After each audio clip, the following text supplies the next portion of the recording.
बिस्मिल्लाहिर्रहमानिर्रहीम। अस्सलामु अलैकुम।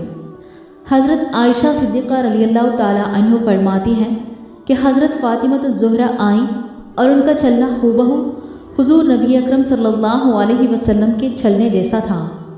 आप सल्लल्लाहु अलैहि वसल्लम ने अपने लख्ते जिगर को खुशामदीद कहा और अपने दाएं या बाएं जानिब बिठा लिया।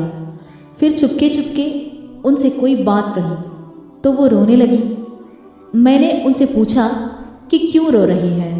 फिर से आप सल्लल्लाहु अलैहि वसल्लम ने उनसे कोई बात चुपके से कही तो वो हंस पड़ी। मैंने कहा कि आज की तरह मैंने खुशी को गम के इतने नज़दीक कभी नहीं देखा। मैंने हज़रत फ़ातिमा ज़ुहरा रज़ियल्लाहु ताला अन्हा से पूछा, आप सल्लल्लाहु अलैहि वसल्लम ने आपसे क्या फरमाया था? उन्होंने जवाब दिया, मैं रसूलुल्लाह सल्लल्लाहु अलैहि वसल्लम के राज को फाश नहीं कर सकती।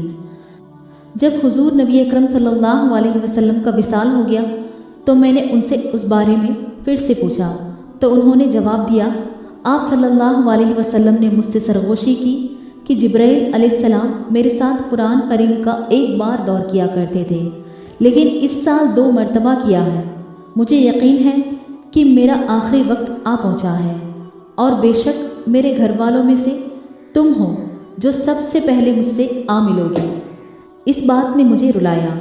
फिर आप सल्लल्लाहु अलैहि वसल्लम ने फरमाया, क्या तुम इस बात पर राज़ी नहीं कि तुम तमाम जन्नती औरतों की सरदार हो या तमाम मुसलमान औरतों की सरदार हो?